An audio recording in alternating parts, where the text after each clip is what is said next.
What's going on, everybody, and welcome back to the St. Thomas Dynasty here on NCAA 14. This is John J Gaming on the mic, and today we go on the road to play against the number 16th team in the nation in Utah from the Pac-12. It should be a good one as they kicked our butts a couple years ago, but we finally have a chance to get revenge on them, ruin a really good season for them. So it should be a good one, so make sure you smash that like button as well as hit subscribe if you're new. Let's go ahead and get into some game action. So we start things out here with Utah getting the ball to start this game, and they're going to hand the ball off to their running back Cronin, who throws off bunny football immediately and is brought down, getting tackled by the St. Thomas defense, but still goes for a gain of 9. As now we move on to the next play, tight end goes into the motion now. This time Cameron Rising's going to keep it. Brian Cook was there and so was Bobby Football, but instead it's going to be Cameron Rising shaking off defenders and picking up a first down. We should have had him for a loss. But hopefully we can at least get our tackling taken care of, as now we got Cronin this time in the backfield. Took a little bit more effort than it should, as a graphic now comes on screen for Cameron Rising, who is the school record holder for most passing yards in a career, with over 10,000 passing yards. So definitely a guy that we need to look out for. As speaking of which, Cameron Rising throws a dart to Mike Ferguson, who picks up 22 on that one, getting him within to the 30-yard line. As now 2nd and 6, Banton goes into the motion. It's Cameron Rising keeping it, getting it all to the Ben fella, as we nearly stop him from getting a lot further. But now we got 3rd and inches coming up. Let's see if we can get a stand. As there's Cronin in the backfield. There's Chris Hill plugging things up on defense. And Utah has to close things up here with, they had to settle for a field goal. So now we take a look at St. Thomas. First time on the field with their offense. And Andrew Green starts us off right. 23-yard gain on the play. Way to keep moving it forward, as we look to take an early lead against St. Thomas, but right now it's just having a tough time. John Wilson is just having a rough time right now, starting off 1 for 6, so things aren't looking too terribly well, and we do end up stalling out despite the promising progress that we made, as now we have to play on the way back to Utah, where they're going to hand it off again to Jelani Cronin. And he picks up a nice chunk of yards. Next play, Cameron Rising is in the shotgun. He's going to hand off to Cronin. He breaks multiple tackles.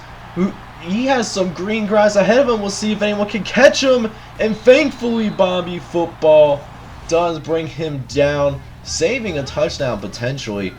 As now we have another play. It's Bobby Football again. This time he misses the tackle and is going to go for a touchdown.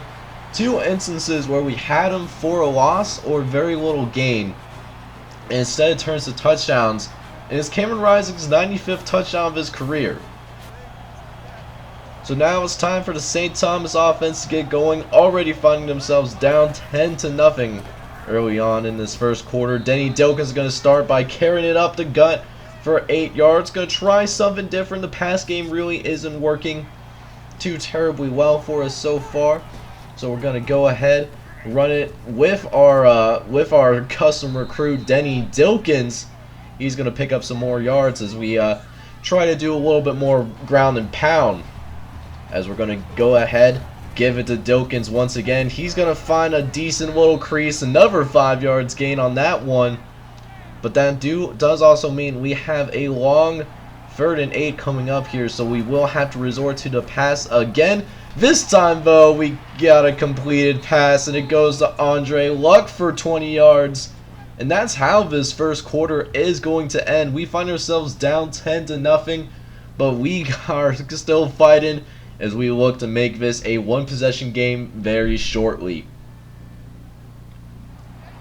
Alright, so now picking things back up here in the second quarter. We're immediately facing a long 3rd and 9 coming up here. John Wilson is looking around. He's going to try to throw it over in the middle to Chad McKenzie. He's horse-collared, but they don't throw a flag on that one. But we aren't giving up that easily. We are going to go ahead. We're going to go for it here. And going to go ahead, try to throw it to the right-hand side. But it's nearly intercepted. Defensive back got up there in the air. And now we got to give it away back to Utah. Where we just trying to stop the bleeding a little bit. See if we can stop it from getting any further. As Derek Jackson gets the ball right back for us. It's the first turnover of the game, forcing an interception on Cameron Rising, and it gives us great field position to work with. So now we got a golden opportunity to work with here. Let's see if we can get some points on the board finally, as we have been shut out over the course of this game so far. Denny Dilkins gets us off right, 13 yards. That's his biggest run of the game so far. And now John Wilson's going to throw over the right-hand side, find Mark McDaniel, who's brought down at about the 10-yard line. First and 10 coming up for St. Thomas, as John Wilson is looking around, going to try to throw it over the right-hand side, but it's nearly intercepted by Dennis Jones. Just didn't see that safety, as now we have a 3rd and long, basically 3rd and goal, and we're going to have to throw that one away. We'll have to see another day, pick up a field goal. But the St. Thomas defense steps up, as after our field goal, we did force a 3 and out. So the St. Thomas offense is back on the field, and Andre Luck picks up a number 20 yards. He's looking really good today, leading all St. Thomas receivers so far. And we're going to go ahead and go to him again, turn this into a little Andre Luck show. Another 17 yards gained there. Looking pretty good so far, 3 catches for 57. And then we're going to switch it up, run it with John Wilson, who has a lane, and he's going to take us all the way down to the 5. And now we have an opportunity to tie this game up at 10, and we do just that, as Chad McKenzie wide open in the end zone. Nobody can catch up with his speed, and no one accounts for the middle, and now we are tied at 10. But let's see if we can win the last 2.5 minutes of this first half here, as Cronin is going to go up the gut for 6 yards, running a motion option play. Going to give it off to Cronin. Next play, Cameron Rising is in the shotgun. He's going to throw it over the middle to Anderson. It was eventually brought down by Bobby Football as well as Brian Cook. And then a couple plays later, we actually get him on a 3rd and long. But look at this. He somehow gets out of that. We read it perfectly, but we can't make the tackle. I'm surprised that William Swan doesn't latch on with that animation, but that's just NCAA 14 hoeing us, to be honest. That's how it is sometimes with this game. And now Utah is moving with a 40, moving down this field. We should have had him for a 1st down, and then they do the same thing. Halfback screen. It's even worse for us. They get it down inside the 5. So what could have been a stop for us on defense, now all of a sudden looks like they're going to get points on the board, as Cronin gets the job done up the middle, finished things off, was doing a lot of work with those 2 halfback screens, and now he gets into the end zone again, and we're down by 7. So then what also happens to us is that we go 3 and out on our next drive. So now Utah finds themselves on the field. We got to get some work done, ladies and gentlemen. We want to keep this a 1-score game, as Cronin picks up another huge run, already over 100 yards carried. But then Cameron Rising, he's going deep. He's going to find Bannon over the left-hand side, just beats Corey Fitzpatrick outright, as Dante Banton gets some within the red zone. And Cameron Rising's going to immediately strike, throwing a dart to the end zone to Jay Jackson. And just in a blink of an eye, we are down 24-10 within a few seconds. But now we still have 30 seconds to work with before we go into halftime. So let's see if we can get some points on the board before the end of the half. As Kevin Stone finds some nice running room, he does get tripped up at about the 37. Nice return to start this drive. And now the St. Thomas offense finds himself on the field. They went 3 and out the last time. Let's see if we can get something better going for us this time around, as Mark McDaniel throws a great catch. John Wilson throws a great ball, and now we're over midfield. Next play, John Wilson, he's going to throw to Mark McDaniel again. He's able to make a tough catch over the shoulder grab, goes for a gain of 21, and just within a couple of plays already in scoring distance, and we had a receiver over the middle, but it was overthrown. So now 2nd and 10 coming up here. John Wilson dropping back to pass, going to throw over the middle, but it's deflected away at the last second by Pat Jones. And now St. Thomas faces a 3rd and 10 with just 8 seconds left. John Wilson, he's going to throw to Andre Luck, who's immediately tackled. St. Thomas does take a timeout, but I do love the aggression that's going to come right here. We're going to try to get into the end zone, see if we don't have to settle for a field goal, and it works out in our favor as Kevin Stone gets into the end zone. That's our 2nd touchdown of this game, as St. Thomas goes into the locker room. We're only down by 1 score against the number 16 team in the nation. So now we pick things up in the 2nd half. Utah starts with the ball, and as they only have a 1-score lead, as Cronin just throwing guys off his back. He's eventually brought down by William Swan and Corey Fitzpatrick, but man, the tackling has certainly been a problem for us. If we want to pull the upset, we got to get it done. As Cameron Rising's looking around, he's going to throw it deep to Ferguson, but it's broken up at the last second by Bobby Football. Great play. As now Utah faces a 2nd and 10. Cronin, he's going to throw another tackler down. Bobby Football is eventually able to get in there and clean it up. But like I said, man, the tackling has been an extreme problem so far. As now we got the halfback screen contained, but can we get a stop? We actually do. And they're forced to punt it away. But the bad news for us is that we went 3 and out once again, so Utah's team is on the field as Cronin's going to run to the left-hand side. We had him bottled up at first, but was able to escape and find a few yards. Next play, we got a 3rd and 2. We're just going to go ahead and sell the run. It's actually a pass, though, as they get it over to Dante Bannon for a quick little catch for 8 yards, and their drive stays alive. But we do hold it down in the next couple of plays. We get them on another 3rd and long where they try to run a halfback screen. Thankfully, Josh Parker is able to trip them up from behind. And despite the tough start that our St. Thomas offense has had in the 2nd half, Utah's only managed to score a field goal so far. So, you know, they're still keeping us in the game, as now we are trying to get our offense in a rhythm as Mark McDaniel takes the pitch from John Wilson, pick up 6 yards. And then look at this. John Wilson, he's going to go and do some dirty work himself. Not the fastest guy, but he can get an inch for us if he needs to. No question about it. As John Wilson, he's going to go ahead, throw it to the left-hand side to Mark McDaniel. He gets lit up, but he does get pushed out of bounds, and it will stop the clock momentarily.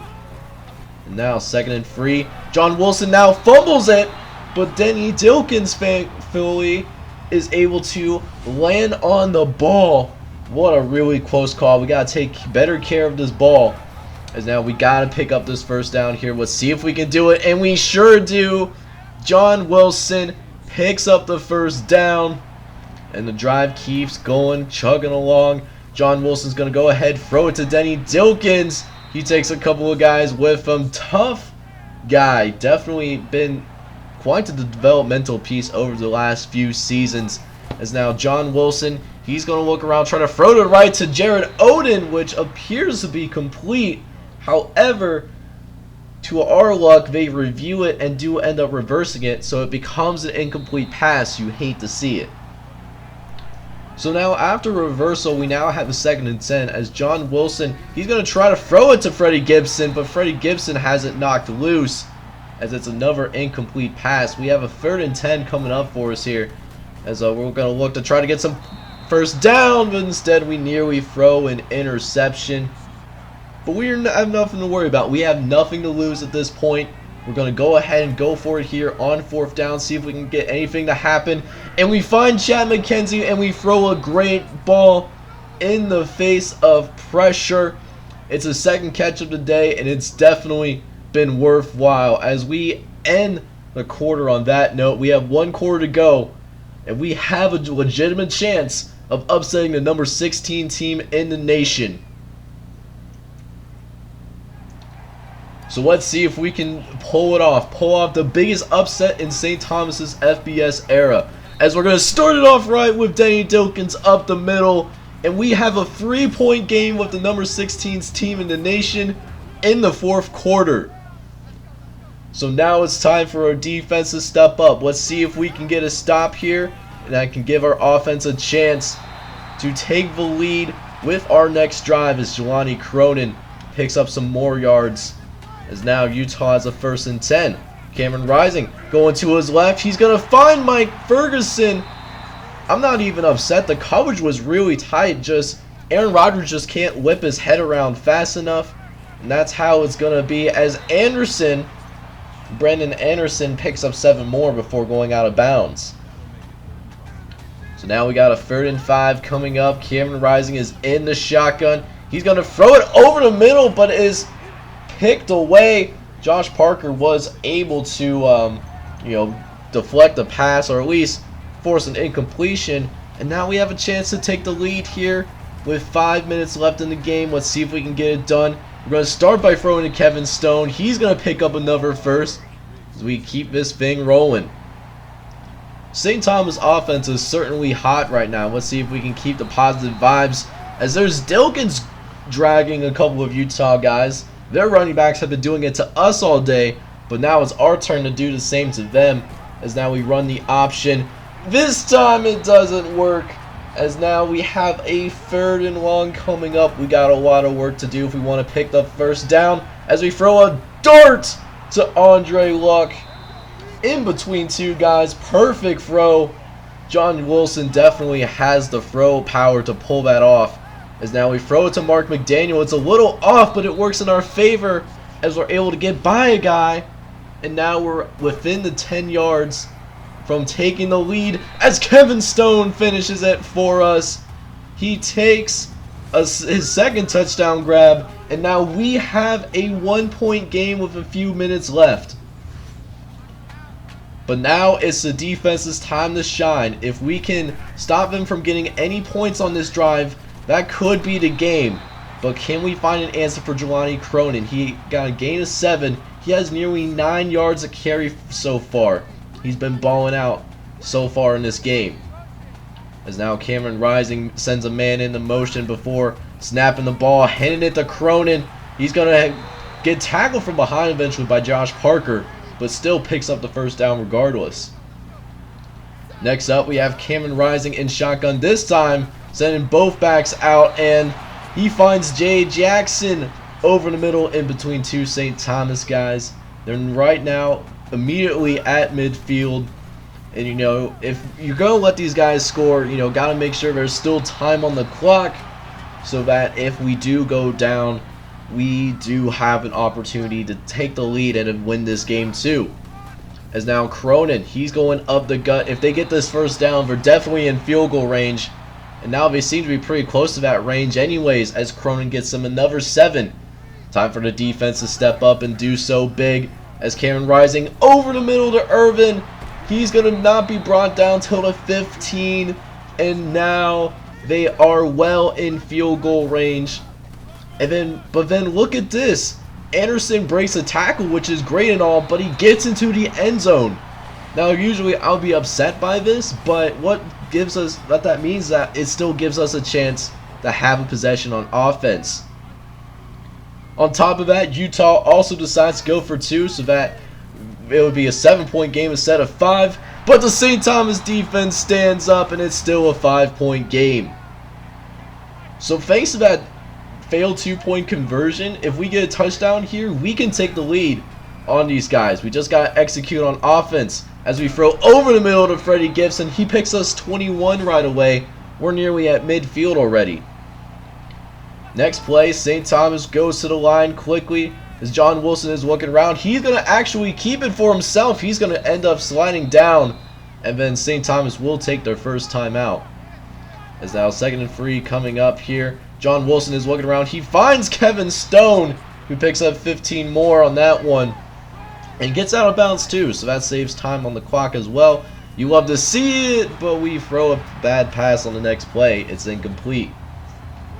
So now 2nd and 10 coming up. John Wilson in the shotgun again. He's going to throw it to Dilkins. He's going to get us to nearly into the red zone, right about the 20-yard line. As now we move to the line quickly. We're looking around, and we take a sack. What a terrible time to take a sack right now. Definitely did not want to see that. As now we go back to the drawing board. We're going to go ahead and look, try to get some more yards as Andre Luck is brought down eventually. As now we have to take our second timeout. Okay, so we have a 3rd and 9 coming up here. Wilson's going to drop back to pass, see if we can find anybody. We're just going to have to check it down to Patrick Miller. Not something that I want to do, but, you know, it's 4th down. It still gives us a chance to survive as 19 seconds is left. This is for the game right here. And Wilson is going to run for it, and he's going to just get the 1st down. The slide freaks me out a little bit. But now if we have a chance to score right here, right now.